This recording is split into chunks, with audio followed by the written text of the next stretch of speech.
지금 시간은 잠이 오기 참 좋은 시간, 그죠?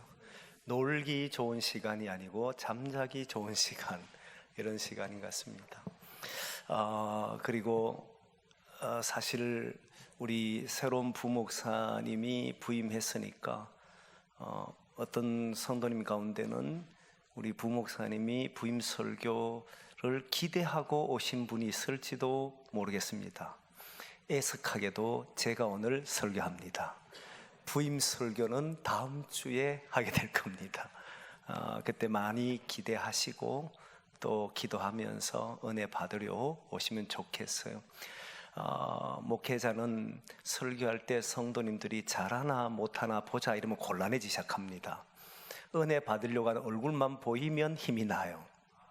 다음 주에 그런 부목사가 설교할 때 부임 설교니까 많이 은혜 받으시고, 그때가 특별히 또 우리 남선교회 주일이더라고요. 참 귀하다 이렇게 생각이 됩니다. 어찌됐든 오늘 교육부 주간 예배에 이제 제가 설교를 하는데, 오후 예배에 제가 말씀을 전한다 할 때는 성경에 나오는 사람들, 인물 중심으로 하겠다라고 이미 오래전에 이야기를 했습니다. 그리고 오늘 교육부 주간 예배이기 때문에 잘 됐다 생각을 하고 믿음의 사람, 특히 아브라함에 대해서 말하려고 합니다. 여러분, 아브라함에 대한 이야기는 제가 설교할 때는 꼭 한 번 이상은 나올 정도로 굉장히 많이 이야기한 사람이 아브라함입니다. 아브라함, 이삭, 야곱, 요셉, 모세, 다윗, 이런 사람들은 목회자들의 입에서 떠나지 않는 이름 중에 하나입니다. 여러분들도 수없이 들어왔던 이름이고 또 잘 아는 이름입니다. 믿음의 조상 하면 아브라함, 아브라함 하면 어떤 말이 이어질지도 거의 알 정도로 우리 성도님들은 많이 들어왔을 겁니다. 그럼에도 오늘 하나님의 말씀을 통해서, 아브라함을 통해서 하나님의 뜻을 깨달을 수 있는 시간 되기를 원합니다. 아브라함 이야기하면 대부분 창세기 12장부터 말을 하게 되어 있습니다. 왜냐하면 아브라함이 역사의 전면에 등장하는 것은 창세기 12장부터 그의 모든 삶을 드러내 보여주고 있기 때문입니다. 사실 창세기 11장 오늘 읽은 본문으로 설교하는 경우는 잘 없습니다. 이 족보로 말하기는 상당히 어렵기 때문입니다. 근데 제가 이 본문을 택한 이유는 아브라함의 족보가 아니라 그의 아버지 데라의 족보입니다. 데라의 족보가 나오는데 성경에 특히 창세기 보면 족보가 여러 명이 나옵니다. 창세기 5장에 보면 아담의 족보가 돼요. 아담이 걸어오고 난 이후에 그의 후손들이 누구였는지, 그의 인생 마지막에 아담의 족보에 대해서 쫙 기록하는 게 창세기 5장의 내용입니다. 그리고 창세기 10장은 노아의 족보가 나옵니다. 인류가 심판을 당하고 난 이후에 노아가 걸어오고 긴 세월이 지난 후에 노아의 후예는 누구였는가, 노아의 자손들은 누구였는가를 기록한 것이 창세기 10장에 있는 내용이에요. 오늘 11장의 내용은 이제 데라의 족보, 셈의 계열의 족보가 나온 겁니다. 그 중에 데라의 자손이 나오고 그 중에 아브라함이라는 이름이 등장하는 거예요. 역사에 아브라함의 이름이 등장하는 게 창세기 11장부터 등장하고 본격적으로 그가 활동하는 것은 창세기 12장부터 이루어집니다. 저는 오늘 아브라함을 통해서 말씀을 나누고 싶은 몇 가지가 있는데 전체 인생을 통틀어서 이야기하는 거예요. 부분을 말하는 게 아닙니다.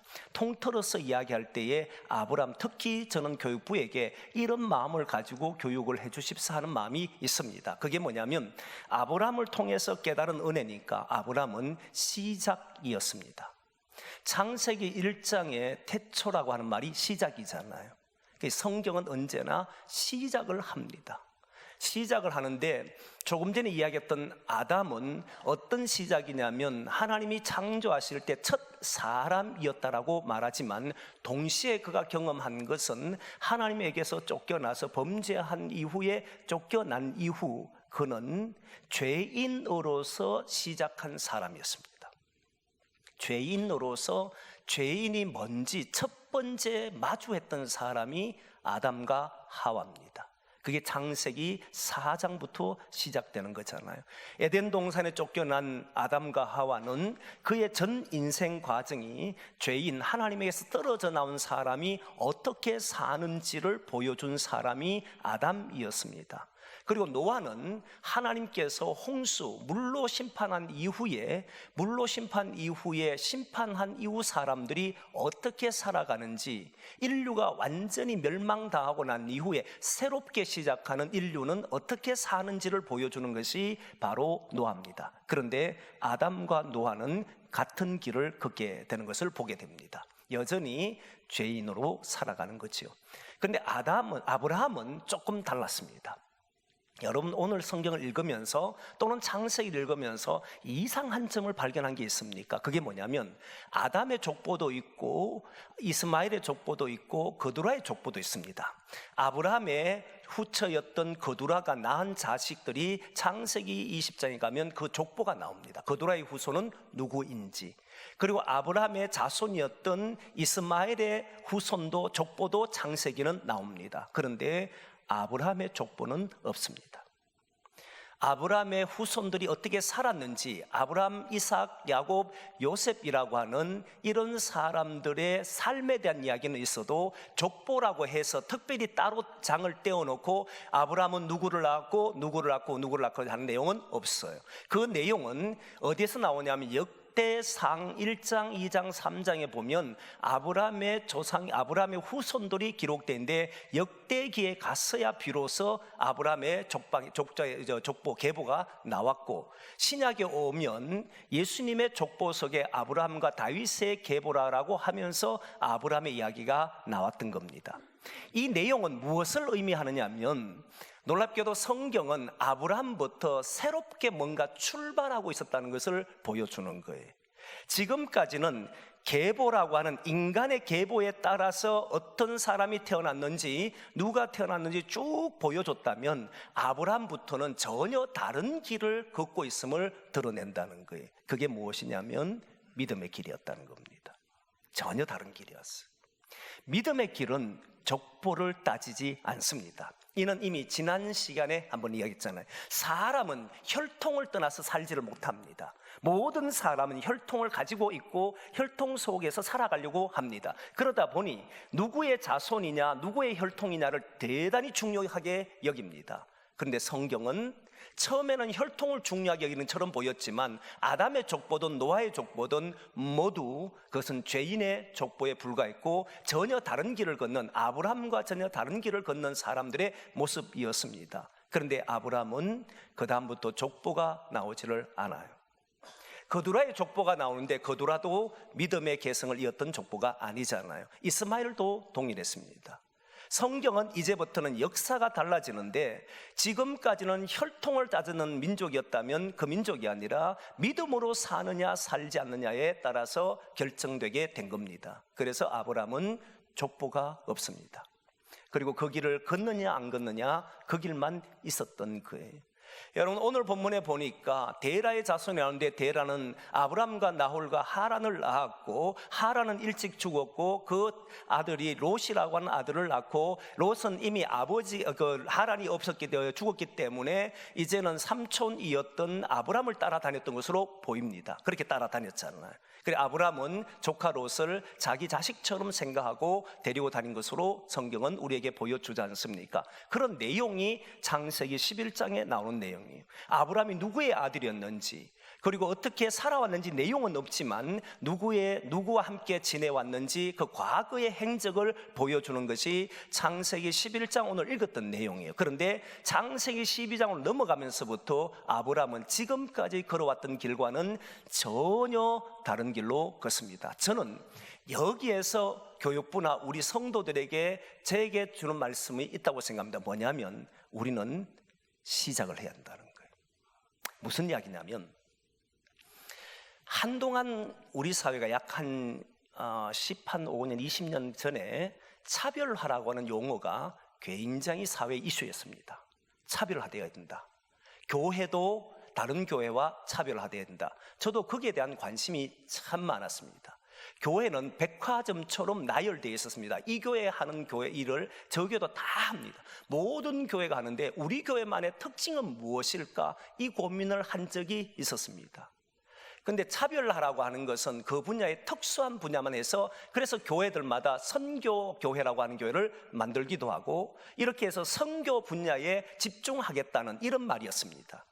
근데 교회라고 하는 것은 그렇게 차별화되지 않는다는 사실을 알게 됐어요. 왜냐하면 교회의 사역은 어느 하나를 빼고 어느 하나를 넣고 할 수 있는 게 아닙니다. 예수님이 하신 사역이 말씀 가르침과 전도하는 일과 그리고 병자를 고치고 약한 자를 고치는 일들을 했지 않습니까? 그렇게 하듯이 교회 안에는 교제나 봉사나 전도나 그리고 말씀 가르침이나 이런 것들이 모두 존재해야 되는 게 교회라는 거예요.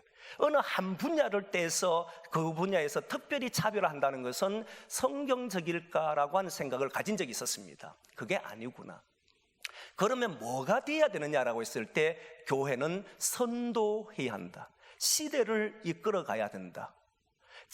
다른 교회와 차별화하는 것이 아니라 교회는 그 시대에 이것이 옳습니다라고 제안할 수 있고 많은 사람들이 잘못된 길을 걸어갈 때 이 길로 가야 됩니다라고 하는 것을 보일 수 있는 교회가 되어야 한다, 이 생각을 했던 거예요.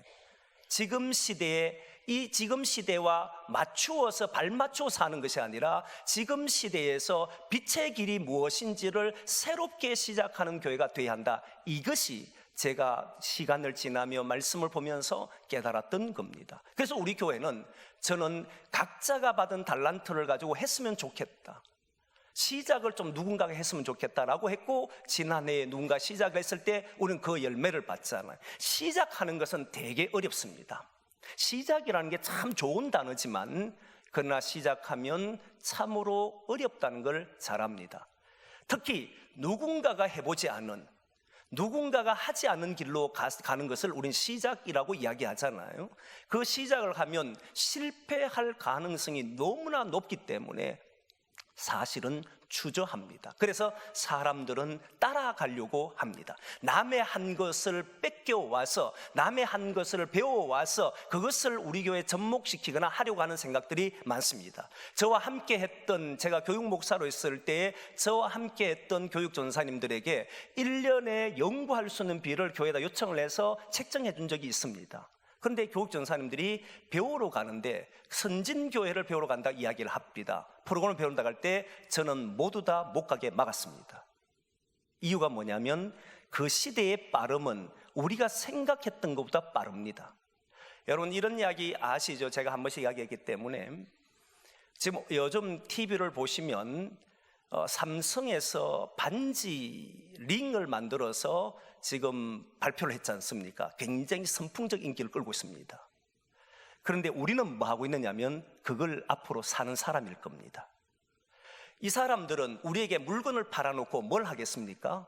또 다른 것을 연구할 겁니다. 우리에게 물건을 팔기 위해서. 우리는 끊임없이 쫓아가서 시대가 뒤떨어지면 또 새로운 것을 받아들이려고 하고 또 따라가고, 앞선 사람들은 계속해서 앞선 개발을 하고 있는데 우리는 돈을 내고 소비만 하는 사람으로 살아간다는 이 생각을 지우지 못하는 거예요. 저는 우리를 따라오는 사람들이 많게 하고 싶은 생각이 많습니다. 그게 저의 능력의 부족 때문에 하지 못하는 것이 있지만 저는 교회가 그래야 된다 생각합니다. 이 시대를 새롭게 만들 수 있는 뭔가를 찾아내야 되고, 이 시대 앞에 이것이 옳습니다라고 하는 걸 보여줄 수 있는 게 저는 교회가 되어야 된다 생각합니다. 왜냐하면 교회는 빛이기 때문에 그렇습니다. 세상은 어둠의 역사, 조금 전에 얘기했던 것처럼 혈통을 중시하던 세상, 노아, 아담, 이 모든 것은 인간이 죄인으로 됨으로부터 시작해서 모든 활동의 장이 인간의 방법대로 했습니다. 아브람과 그리고 당시에 아담과의 결정적인 차이, 노아의 후손들과, 노아는 방주를 짓는 데는 믿음으로 지은 게 확실해요. 그렇지만 노아의 후손들이 하는 행동들을 보면 하나님께서 말씀하신 그 행동을 했습니다. 무슨 행동을 했냐면 죄인의 행동입니다. 죄인의 행동은 노력과 땀과 수고를 통해서 먹는 행동이었던 겁니다. 그렇잖아요. 하나님께서 아담과 하와를 내쫓았을 때에 그때 내쫓으시고 하시는 말씀이 이들은 그 쫓기 전에 수고하고 땀을 흘려야만 먹을 것이 있다라고 했습니다. 그래서 사람들은 하나님이 계시지 않으니까 자신은 불안하고 두려우니까 이 불안과 두려움을 뭘로 채우느냐면 수고하고 땀을 흘려서 내가 가진 것이 많아야만, 내한테 소유가 많아야만, 그래야만 마음이 안정이 됐던 겁니다. 결혼하는 이유도, 돈을 버는 이유도, 밭을 가는 이유도, 그리고 생산하는 이유도, 모든 것이, 성을 쌓는 이유도 모두 다 여기에 있었잖아요. 가인이 범죄하고 난 이후에 자기의 자식들을 위해서 한 첫 번째 일이 뭐냐면 에녹성을 쌓았지 않습니까? 에녹성을 쌓았다는 것은, 성을 쌓았다는 것은 누군가 침범하지 못하도록 막는 기능이었고, 누군가의 적을 향해 공격할 때도 용이한 곳이 바로 성지잖아요. 성을 쌓으면 방어 기술이 뛰어나니까 결국은 지키려고 한 거지 않습니까? 이렇게 살아가는 것이 인간이 되어버린 거예요. 지키려고 땀 흘려서 수고해서 많이 가짐으로 자기 자신을 살기 위해서 움직였던 것이 인간의 삶인데, 이 인간의 삶은 결국 하나님이 모든 인간 죄인이 된 사람들에게 내린 벌이었잖아요. 그런데 그것과 전혀 다른 길을 보여준 사람이 아브라함이었다는 거예요. 이게 대단하다는 거예요. 전혀 다른 길, 믿음의 길로 가면 산다. 믿음의 길로 가면 너는 구원받는다. 믿음의 길로 가면 네 문제 해결된다. 믿음으로 행하는 삶을 살면 여기에서 벗어난다. 이걸 보여준 사람이 아브라함이에요. 여러분, 이 길이 쉬운 길이 아니었습니다. 아버지의 집을 떠난다는 것도 쉽지 않았습니다. 그러나 그의 모든 행동은 땀과 수고가 아니라 하나님을 믿는 믿음에서 출발하고 거기에서부터 새로운 역사가 펼쳐질 것이라고 생각한 사람이 아브라함이에요. 저는 오늘날 우리 아이들, 교육부에 자란 아이들뿐만 아니라 저와 여러분들이 믿음으로 사는 사람이 이 세상을 이끌어갈 수 있다는 것을 저는 보여주고 싶은 거예요. 그래 된다 생각합니다. 지금은요, 신앙인들이 힘을 많이 잃어버렸습니다. 직장에서든 사회에서든 학교에서든 신앙하는 사람들이 교회 다닌다는 것을 드러내고 말하지 못할 정도의 세상이 되어버렸어요. 이유가 뭐냐? 저는 믿음으로 산다는 것이 실제 삶에서 얼마나 큰 위력이 있는지를 모르기 때문에 그렇다고 생각합니다. 지금 청년들하고 부교육자가 없는 바람에 제가 너무 감사하게도 청년들과 말씀 나누면 합니다. 지난 시간에 말씀을 나누는데 얼마나 제가 은혜를 받았냐면, 청년들이 질문을 하고 답을 내는데 제가 이런 이야기를 했습니다. 그 말씀을 가지고 내가 설교해도 되겠느냐? 이들이 깨달았던 은혜가 내가 설교해도 될 만큼의 받은 은혜를 준 거예요. 너무 감사한 거예요. 그러면서 이들과 대화 속에서 이제 이들은 이렇게 고백합니다. 믿음으로 사는 것, 말씀에 따라 사는 것이 세상을 이끌 수 있다라고 말합니다. 저는 이런 고백들이 교육부의 어린 아이들부터 다 일어나야 된다고 생각합니다. 믿음으로 사는 길이 옳음을 증거해낼 수 있는 게 이 시대에도 저는 필요하다고 생각합니다. 많은 사람들이 그래 가서는 안 돼, 그렇게 해서는 안 될 거야 라고 말할 때 새롭게 이 시대에 믿음으로 사는 게 옳습니다라고 펼쳐질 수 있는 사람들이 우리 교회에서 있다면, 그런 사람들이 드러난다면 저는 이 시대에 새로운 바람이 일어날 거라고 믿습니다. 그걸 해내자는 거예요. 그래서 여러분, 우리 교회가 달란트하는 이유도 거기에 있고, 한 개인이 잘하던 시대는 끝이 났습니다. 목사에게 모든 것을 기대하는 시대도 끝이 났습니다. 모든 사람이 각자의 재능에 따라서 움직일 때 그건 다른 사람 비판할 이유도 없고, 그리고 욕할 이유도 없고, 그 사람의 재능이 움직일 때 우리는 칭찬하고 격려하면서 그 모임이 될 때 저는 완전히 새로운 공동체가 만들어진다고 믿기 때문입니다.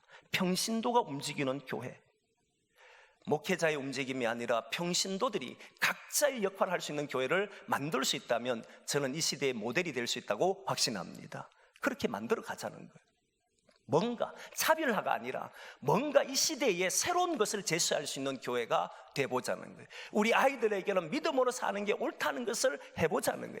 여러분, 믿음으로 산다는 것에 제일 중요한 게 뭔지 아십니까? 아브라함에게 제일 중요한 것은 약속이었습니다. 그래서 창세기 12장 딱 시작하면서부터 등장하는 내용이 약속으로부터 이루어집니다.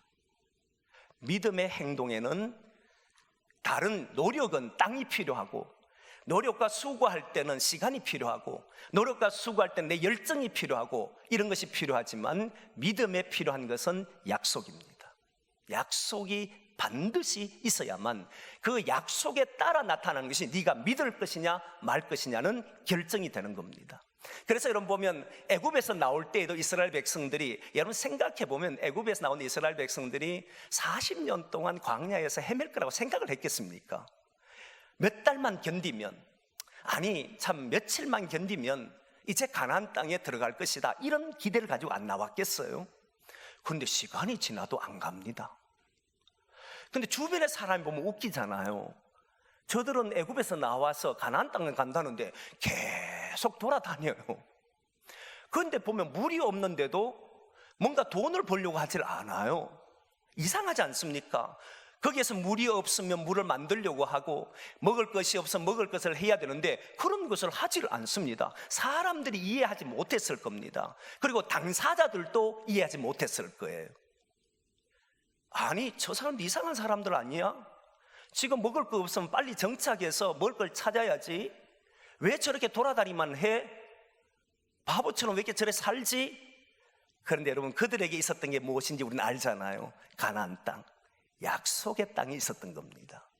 약속이 있었기 때문에 이것을 믿은 사람은 불평과 원망이 없었고, 약속의 땅을 가졌음에도, 그 약속이 있음에도 불구하고 믿지를 못하니까 믿음의 길을 못 가고 원망을 하잖아요.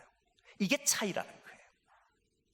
여러분은 무엇으로 여러분이 이 땅에 먹을 것이 있다고 생각합니까? 믿음으로요?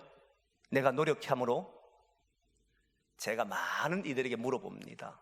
여러분들의 자녀들이 공부를 잘하고 여러분들의 손자, 손녀들이 공부를 잘하면 어떻게 해야 됩니까? 물어보면 100에 100은 공부해야 된다 소리 합니다.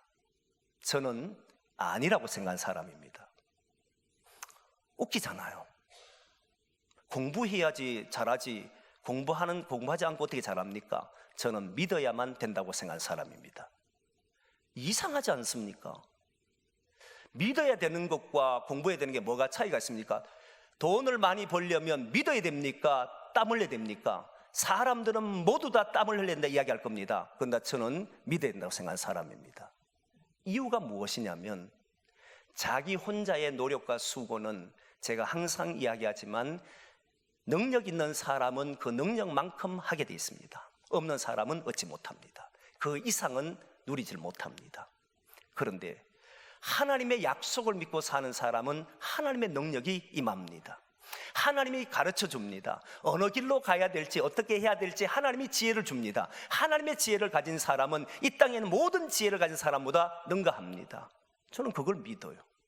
그 믿음 속에서 행동하는 겁니다. 아브라함이 행동을 안 했느냐? 행동했습니다. 아브라함이 어떤 삶에서 노력 안 했느냐? 했습니다. 그러나 그 아브라함의 행동은 모두 믿음에 나온 행동이었지, 인간이 스스로 수고해서 뭔가를 얻을 수 있다는 노력은 아니었다는 겁니다. 먼저 믿음에서 출발했다는 거예요. 하나님을 믿는 믿음, 그 믿음은 약속이었고, 그 약속은 나를 통해서 복의 근원이 되게 할 것이다 라고 하는 약속이었습니다. 웃기잖아요. 당시 사람들은 자기 잘 되려고 땀 흘렸는데 아브라함은 남이 잘 되게 하려고 살아갑니다. 바보 아니에요? 이삭이 흉년 들 때 우물을 팠습니다. 그러면 당연히 우물 나면 자기가 먹어야 되잖아요. 지켜야 되지 않습니까? 그런데 아비멜렉 그 동네 사람들이 와서 우물을 뺐습니다. 주고 딴 데 가잖아요. 여러분 상상이 됩니까? 거기에는 두 가지 예우했습니까? 하나는 뭐냐면 지킬 힘이 없던가, 내게 그만한 실력이 없어서 지키지를 못하던가, 아니면 그릇이 크던가. 다른 데 가서 충분히 나는 팔 수 있다라고 생각한 사람이면 움직일 겁니다. 그러나 흉년 때고 농사 짓는 사람의 가장 필요한 게 물이었는데, 물이 솟아나는 것을 보면 그걸 죽음을 각오하도 지켜내야 되잖아요. 그런데 이삭은 주지 않습니까? 이유가 뭐냐면 하나님을 믿는 믿음, 다시 말하면 나로 인해서 다른 사람이 보게 되게 할 것이라는 그 믿음, 그걸 위해 살잖아요. 삶의 방식이 완전히 달랐습니다. 그랬더니 두 번째 우물을 파도 그들이 빼앗아서 주고, 마지막 땅을 팠더니 거기는 넓어서 거기에는 줄 이유도 없이 살아가잖아요. 하나님이 예비한 것은 이렇더라는 겁니다. 전혀 삶의 방식이 달라요. 믿음으로 사는 사람은 저는 하나님이 주신 지혜와 능력을 가지고 살아간다고 확실히 믿습니다. 그래서 저는 우리 교회가 지금도 저와 여러분들이 이걸 해내야 합니다. 믿음으로 사는 것이 모든 세상의 그 어떤 누구보다도 저는 성공할 수 있다고 믿는 사람이에요. 이걸 해내야 합니다. 이 시대가 다 어두워졌습니다. 믿는 사람들끼리 이야기해도 땀 흘리고 수고하지 않으면 뭐라 그럽니다. 땀 흘리고 수고하는데 왜 하는지를 모릅니다. 하나님이 우리에게 주신 그 약속을 이루기 위해서 해보면 저는 거기에는 더 큰 역사가 일어날 거라고 확신합니다. 그래서 아브라함은 새로운 것의 시작이었다는, 그것은 삶의 방식이 달랐다는 겁니다. 지금까지는 수고하고 땀 흘리는 삶의 방식을 가졌다면, 하나님이 내린 벌 안에서만 살아가는 사람이었다면, 아브라함은 하나님을 믿는 믿음에서 움직인 사람이었다는, 여러분 어떻게 사는 사람입니까? 하나님이 우리에게 내린 벌 속에서만, 오늘 또 땀 흘려서 수고하고 거기에서 고생하고 거기에서 힘들어하고 거기에서 아웅다웅하고 거기에서 서로를 아프게 하고 힘들게, 이런 속에서 사는 사람입니까? 아니면 하나님께서 나에게 하나님 나라를 주신다는 이 약속을 믿고 그 약속을 이루기 위해 나의 삶이 하나님 나라가 되도록, 우리가 있는 곳이 하나님 나라 되도록 그렇게 사는 삶을 살고 있습니까? 저는 약속을 믿고 걷는 자에게 하나님 나라가 이루어진다고 믿습니다. 땀 흘려 수고한다고 해서, 여러분들이 많이 가지고 있는다고 해서, 세상 사람들이 노력한다고 해서 거기에 저는 행복함이 일어난다고 생각하지는 않습니다. 저는 수많은 어른들과 만나서 대화를 해보면 고생하지 않으려고 살았지 않습니까? 웃으려고 살았지 않습니까? 정말 기쁘려고 살았지 않습니까? 어떻습니까? 물어보면 그런 날을 많이 보지를 못했다고 말합니다. 저는 주님 말씀대로 사는 사람이 평생을 웃고 사는 사람이 될 줄 믿습니다. 근심에서 벗어날 것이고 두려움에서 벗어날 것이고, 이런 것을 오늘날에 보일 수 있는 사람, 그렇게 되기를 원합니다. 예수님 보십시오. 예수님도 시작이었잖아요. 예수님의 시작은 죽음을 이긴 시작이었습니다. 인간의 고난을 이긴 시작이었습니다. 그래서 예수님은 첫 열매, 부활의 첫 열매라 그랬습니다. 우리는 어떤 사람이 되냐면 이제부터는 첫 열매는 되지는 않습니다. 시작은 주님이 하셨습니다. 그러면 우리는 제2, 제3, 제4가 되느냐? 아니에요. 모든 사람이 제2가 되는 겁니다. 하나님께서 부활을 일으킨 사람은, 예수 그리스도를 부활을 다음에 일어난 사람, 세대가 지나면서 부활이 일어난 사람, 첫째, 둘째, 셋째, 넷째가 있는 게 아니라 예수의 부활 다음에는 모든 사람이 부활에 참여하는 겁니다. 그 길을 걷는 사람이 우리라는 거예요. 부활을 일으키는 사람들이 되자는 겁니다. 교회도 부활을 일으키고 저와 여러분의 삶에서도 세상 사람들의 방법이 아니라 믿음의 방법으로 살아가면서 새로운 것을 시도해보는, 그 두려워하지 마시고, 새로운 것을 하면 두려움이 있습니다. 두려워하지 말고 도전해보자는 거예요. 마음껏 재능을 발휘해서 우리 아이들도 자기 재능을 마음껏 발휘할 수 있는 자녀들로 키워내고, 그리고 우리 자신도 남은 인생을 살아갈 때에 그저 이렇게 살다 가는 것이 아니라 내게 주신 달란트를 마음껏 사용해서 두려움이 없이 하나님의 뜻대로 하면서 살아보는 그런 복된 성도들이 되기를 소망합니다. 오후 예배에서 강하게 이야기했는데 은혜 받으시고 주무시지 말라고 했으니까 여러분 같이 이 길을 향해 걸어가기를 소망합니다. 기도하겠습니다. 하나님,